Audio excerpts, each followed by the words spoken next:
नमस्कार, स्वागत है सभी का टैगोर शिक्षण संस्थान उच्च प्राथमिक विद्यालय की ऑनलाइन क्लासेज में।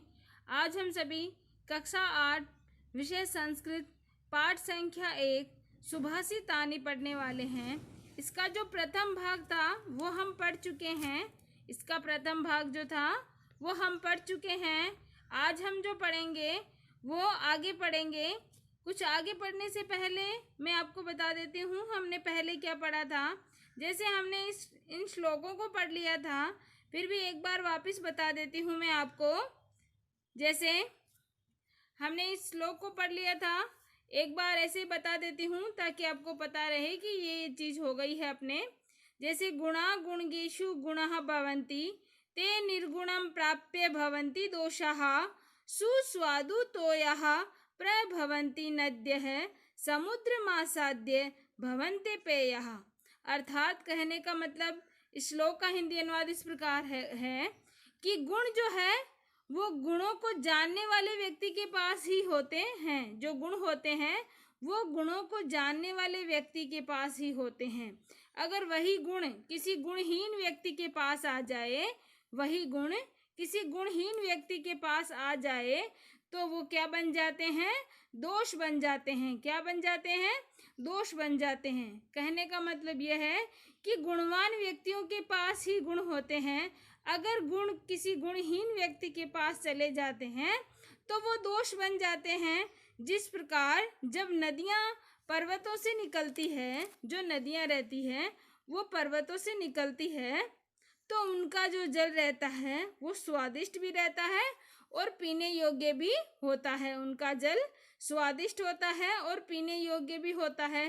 परंतु वही नदियाँ जब सागर में पहुंचकर सागर के पानी से मिल जाती है तो उनका जल पीने योग्य नहीं होता है। उनका जो जल है वो पीने योग्य नहीं होता है। इस प्रकार हमने इस प्रथम श्लोक को कर लिया था, पहले भी एक बार और बता दिया है। इसी प्रकार मैं दूसरा श्लोक भी बता देती हूँ। इसी प्रकार दूसरा श्लोक और बता रही हूँ।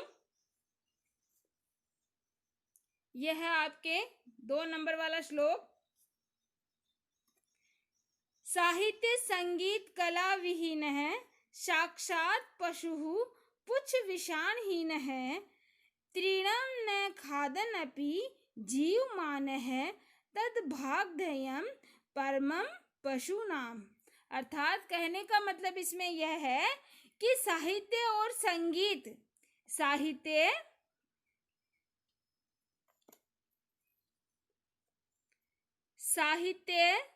और संगीत कला से रहित व्यक्ति प्रत्यक्ष रूप से पूंछ और सींग से रहित पशु है।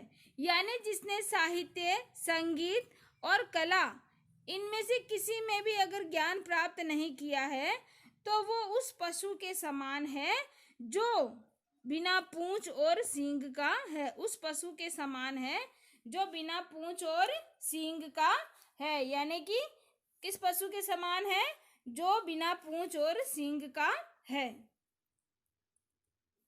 जैसे आगे बताया है इसमें कि यह पशुओं का परम सौभाग्य है। क्या बता रहे हैं इसमें कि ये जो पशुओं का परम सौभाग्य है कि वह घास न खाते हुए भी जीवित है। वह घास न खाते हुए भी जीवित है। इस प्रकार इस दूसरे श्लोक का भी आपके हिंदी अनुवाद मैंने आपको बता दिया है। अब हम तीसरा श्लोक पढ़ेंगे जो आज हम पढ़ने वाले हैं।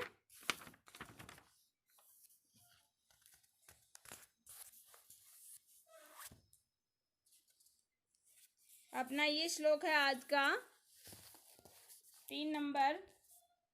ये पढ़ने वाले हैं। 2 श्लोक हमने पहले पढ़ लिए थे। एक बार जिसने भी वीडियो नहीं देखा था उनको ये जानकारी रहे कि हमने यहाँ तक कर लिया है, इसीलिए वापस बताया है। आज हम श्लोक नंबर 3 से पढ़ने वाले हैं। इनको पढ़ने से पहले इनमें जो कठिन शब्दार्थ आए हैं उनको हम देख लेते हैं। जैसे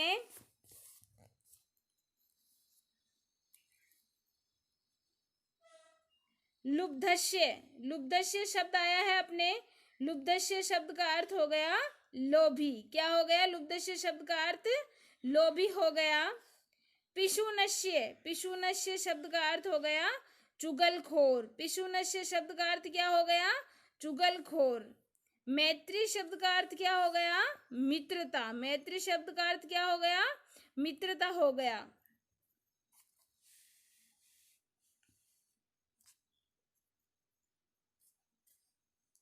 नष्ट क्रियस्य, नष्ट क्रियस्य जो शब्द है इसका अर्थ हो गया जिसकी क्रिया नष्ट हो गई है, यानी कि निष्क्रिय हो गया है। जिसकी क्रिया नष्ट हो गई है या निष्क्रिय का, यानी जिसमें कार्य करने की जो भावना रहती है वो भी नष्ट हो गई है, इस प्रकार हम कह सकते हैं।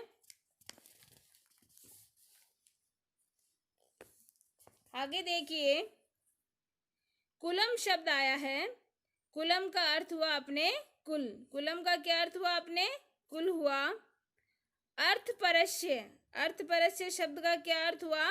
धन पर आश्रित रहने वाले का।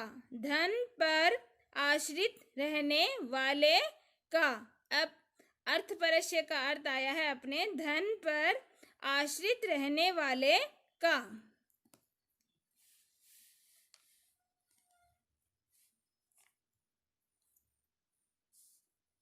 आगे देखिए, वयसननी है। वयसननी है शब्द का अर्थ आया है बुरी आदत वालों का। बुरी आदत वालों का। विद्याफलम, विद्या का फल। विद्याफलम का क्या अर्थ हुआ? विद्या का फल। कृपणस्य, कृपणस्य जो शब्द आया है उसका अर्थ आया है अपने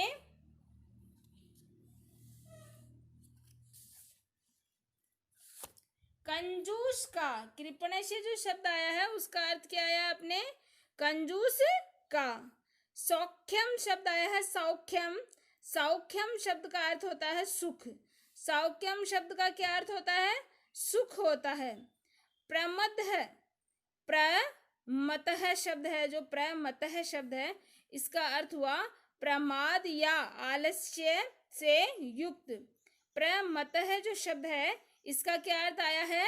प्रमाद या आलस्य से युक्त। सचिव है, सचिव है शब्द का क्या अर्थ आया है? अपने मंत्री। क्या अर्थ आया है सचिव है शब्द का अर्थ? मंत्री आया है। नराधिपस्य, नराधिपस्य जो शब्द है उसका अर्थ क्या आया है? अपने राजा का।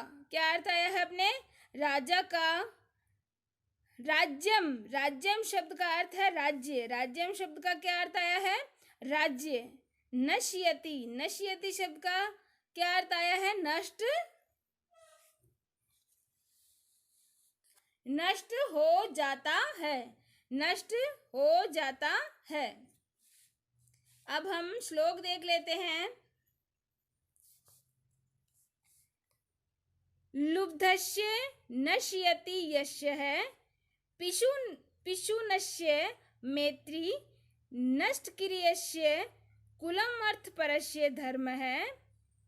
विद्याफलम व्यसननि है कृपणस्य सौख्यम राज्यम प्रमद सचिवस्य नराधिपस्य।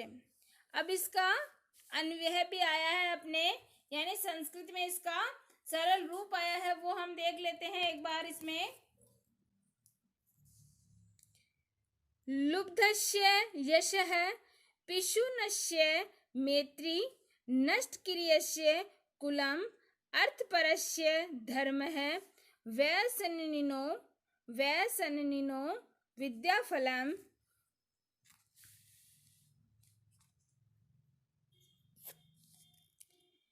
कृपणस्य सौख्यम प्रमद सचिवस्य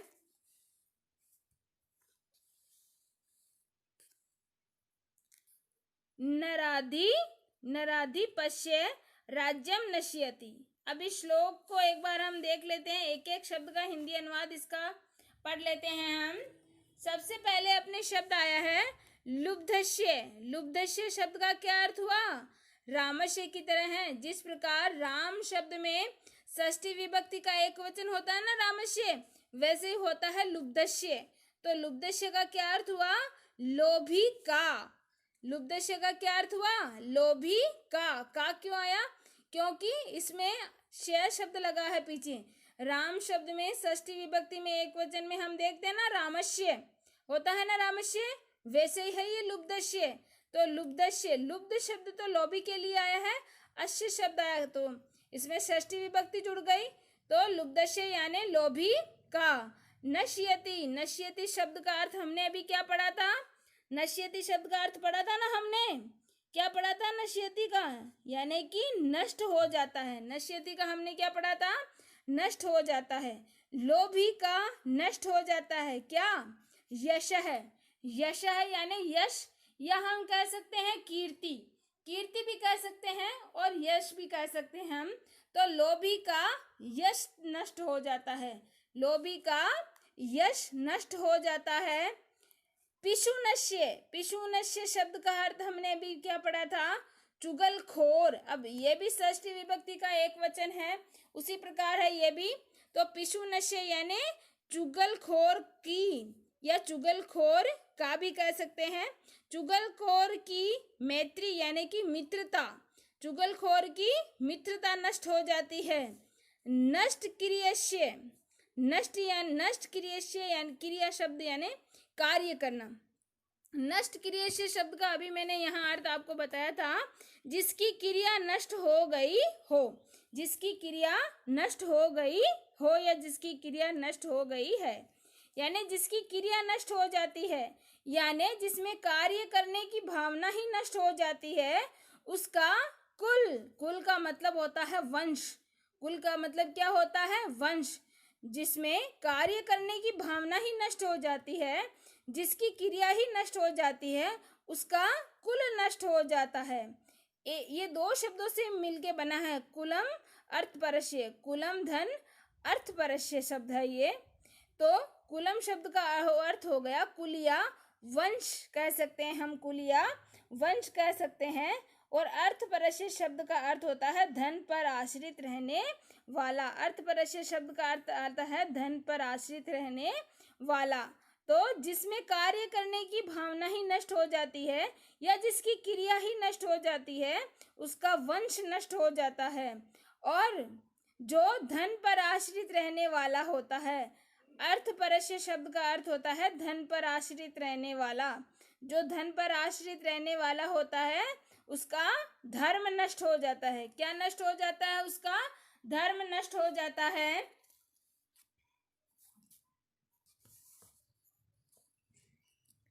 विद्या फलम यानी कि विद्या का फल व्यसननी है। व्यसननी शब्द का अर्थ अभी मैंने बताया था, बुरी आदत वाला या बुरी आदत वालों का, यानी जो बुरी आदत वाला होता है, जो बुरी संगत, बुरी लत वाला होता है, बुरी आदत वाला होता है, उसे कभी भी विद्या का फल प्राप्त नहीं होता। जो बुरी आदत वाला होता है, उसे कभी भी विद्या का फल प्राप्त नहीं होता है। कृपणस्य, कृपणस्य शब्द किसके लिए आया था? अभी कुछ समय पहले मैंने आपको बताया था, कृपणस्य शब्द का अर्थ कंजूस के लिए आता है। ये कृपणस्य शब्द ये भी रामस्य की तरह है, षष्ठी विभक्ति का एक वचन रामस्य होता है, वैसे ये है कृपणस्य। तो कृपणस्य शब्द का क्या अर्थ हुआ? कंजूस का। सौख्यम, सौख्यम शब्द का अर्थ होता है सुख। सौख्यम शब्द का क्या अर्थ होता है? सुख। कंजूस का सुख। राज्यम यानी कि राज्य। प्रमद सचिवस्य, प्रमद जो शब्द है ना, प्रमद, प्रमद शब्द का अर्थ होता है आलस्य से युक्त। सचिवस्य यानी कि मंत्री का, ये भी रामस्य की तरह है। ये जो सचिवस्य दिख रहा है ना आपको, ये रामस्य की तरह है। तो सचिवस्य यानी कि मंत्री का, यानी मंत्री, मंत्री का। नराधिपस्य, नराधिपस्य यानी कि राजा का या राजा की कह सकते हैं। तो इस लाइन का क्या अर्थ हुआ कि जिस राज्य का, यानी जिस राज्य का जो मंत्री रहता है, जो मंत्री रहता है आलस्य से युक्त होता है, उस राज्य का, उस राजा का जो राज्य रहता है वो नष्ट हो जाता है। यानी कि जिस राजा का मंत्री आलस्य से युक्त रहता है, प्रमाद से युक्त रहता है, उस राजा का राज्य नष्ट हो जाता है। उस राजा का क्या नष्ट हो जाता है? राज्य नष्ट हो जाता है। तो एक बार वापस इसका हिंदी अनुवाद बता रही हूं। देखो, लोभी का यश या कीर्ति नष्ट हो जाती है, चुगलखोर की मित्रता नष्ट हो जाती है, और जिसमें कार्य करने की भावना नहीं रहती है या जिसकी क्रिया नष्ट हो चुकी है, उसका वंश नष्ट हो जाता है। और जो धन पर आश्रित रहने वाला होता है, धन पर आश्रित रहने वाला जो रहता है, उसका धर्म नष्ट हो जाता है।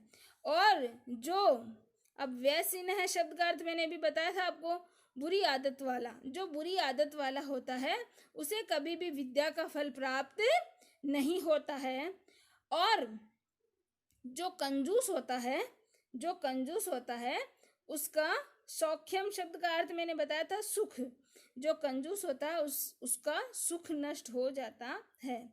और जिस राजा का मंत्री आलस्य से युक्त रहता है या प्रमाद से युक्त रहता है, उस राजा का राज्य नष्ट हो जाता है। तो इस प्रकार श्लोक का हिंदी अनुवाद हुआ। इसका अपने पाठ्यपुस्तक में भी आया है। ये रहा आपके हिंदी अनुवाद। तो आप इसको आराम से देख के कर सकते हैं। जो मैंने अभी आपको ऊपर बताया है वही इसका अर्थ आया है, तो करने में आपकी ये आसानी रहे, आप इसको आराम से देख सकते हैं। ये देख के आप कर सकते हैं। एक बार मैं फिर भी बता देती हूँ आपको, ताकि करने में आपकी क्या आसानी रहे। लोभी का यश, चुगलखोर की मित्रता, निष्क्रिय का कुल यानी वंश, धन पर आश्रित रहने वाले का धर्म, बुरी आदत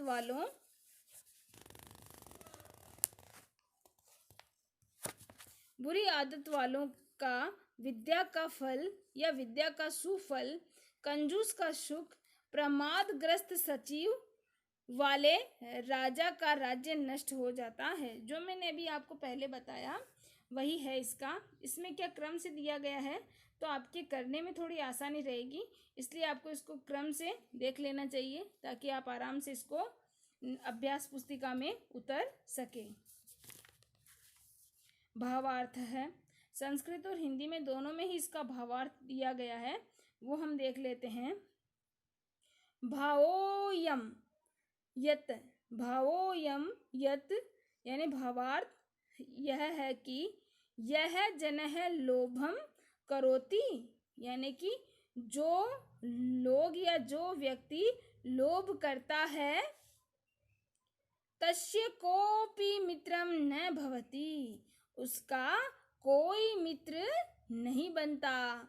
जो लोभ करता है उसका कोई मित्र नहीं बनता। यस्य जनस्य क्रियाशीलता नश्यति, जिस व्यक्ति की क्रियाशीलता नष्ट हो जाती है, तस्य वंशो समाप्यते, उसका वंश समाप्त हो जाता है, उसका वंश समाप्त हो जाता है। यह जन है जो लोग, यह जन है का क्या अर्थ हुआ? जो लोग, जो लोग या यह जन है धनम महत्वम ददाति, जो लोग या जो व्यक्ति धन को महत्व देते हैं। धर्मो तस्य सहयोगम न करोति, धर्म उसका साथ नहीं देता, धर्म उसका साथ नहीं देता। देखिए आगे, येषु जनेषु अनेकः दुर्व्यसनाः भवन्ति, जिन व्यक्तियों में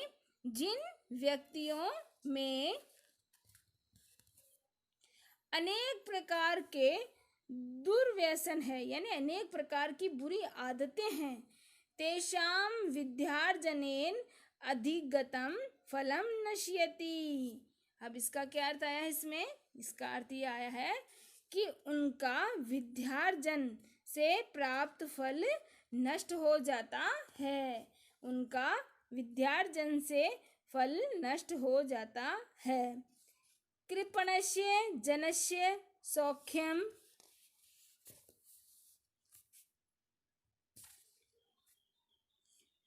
सौख्यम नश्यति, यानी कि कंजूस व्यक्ति का सुख चैन समाप्त हो जाता है। कंजूस जो व्यक्ति रहता है उसका सुख और चैन समाप्त हो जाता है। यस्य राज्ञः सचिवः प्रमदग्रस्तो तस्य राज्यम नश्यति। जिस राजा का मंत्री आलसी होता है, जिस राजा का मंत्री आलसी होता है उसका राज्य नष्ट हो जाता है, उसका राज्य नष्ट हो जाता है। जिस राज्य का मंत्री जो है वो आलस्य से युक्त रहता है उसका क्या, उसका राज्य नष्ट हो जाता है। इस प्रकार अपने श्लोक नंबर 3 था। श्लोक नंबर 4 देख लेते हैं हम। श्लोक नंबर 4 देखने से पहले इसकी जो शब्दार्थ आए हैं वो देख लेते हैं हम। कठिन शब्द आए हैं अपने, वो देख लेते हैं हम। असौ, असौ शब्द का अर्थ है यह। मधुमक्षिका यानी कि मधुमक्खी। तू यानी तो। कटुकम यानी कि कड़वे। कटुकम शब्द का क्या अर्थ हुआ, कड़वे। कटुकम शब्द का अर्थ हुआ कड़वे। आगे आया है रसम। रसम शब्द का अर्थ हुआ रस को। रसम शब्द का क्या अर्थ हुआ, रस को। पित्वा यानी पीकर। पित्वा शब्द का क्या अर्थ हुआ, पीकर। अब देखो ये इसमें कत्वा प्रत्यय जुड़ा हुआ है। ये जो पित्वा दिख रहा है ना आपको, इसमें कत्वा प्रत्यय, हमने प्रत्यय पढ़े हैं। कर शब्द पीछे जुड़ जाता है ना, तो पित्वा है ये, तो पीकर। मधुरम समानम, मधुरम समानम यानी मीठे के समान। मधुरम समानम का क्या अर्थ आया है, मीठे के समान। माधुर्यम, माधुर्यम शब्द का अर्थ आया है मधुरता। माधुर्यम शब्द का क्या अर्थ आया है, मधुरता या शहद को कह सकते हैं हम। एव शब्द का अर्थ आया है ही। एव शब्द का क्या अर्थ आया है, ही। जनियेत, जनियेत शब्द का अर्थ आया है उत्पन्न करती है, उत्पन्न करती है। जनियेत शब्द का क्या अर्थ आया है, उत्पन्न करती है। आगे आया तथैव, तथैव्य। तथैव्य शब्द का अर्थ होता है उसी प्रकार ही। तथैव्य शब्द का क्या अर्थ होता है, उसी प्रकार ही। संतः शब्द आया है। संतः का अर्थ होता है संत लोग। संतः शब्द का क्या अर्थ होता है, संत लोग। दुर्जनानाम, दुर्जनानाम है दुष्टों के। दुर्जनानाम का क्या अर्थ आया है, दुष्टों के। वचः, वचः शब्द का क्या अर्थ होता है, वचन। वचः शब्द का क्या अर्थ होता है, वचन होता है। समसज्जन, समसज्जन शब्द का अर्थ होता है सज्जनों के समान। समसज्जन, समसज्जन शब्द का क्या अर्थ होता है, सज्जनों के समान। श्रुत्वा शब्द का अर्थ होता है सुनकर। इसमें भी देखो प्रत्यय जुड़ा हुआ है, श्रुत्वा।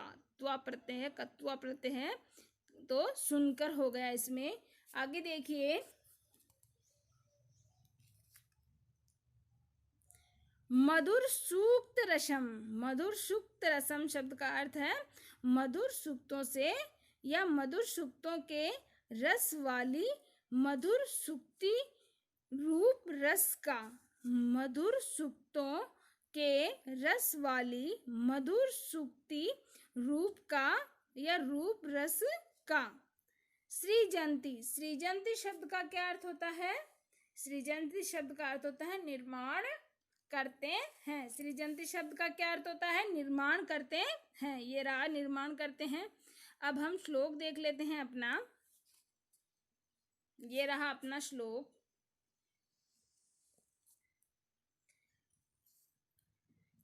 पित्वा रसम तु कटुकम मधुरम समानम माधुर्यमेव जन्येन मधुमक्षिकासौ संतिष्ठत्यव्य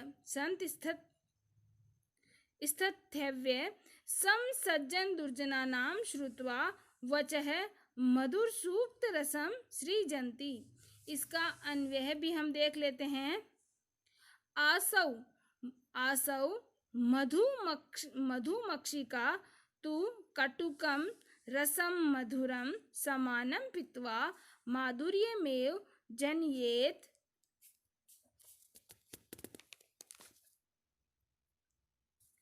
तथा एव सन्तः समसज्जन दुर्जनानां वचनः श्रुत्वा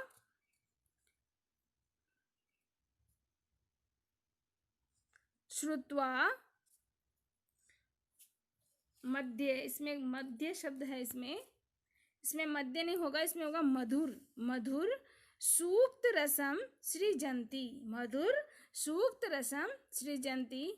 अब हम इसमें देख लेते हैं।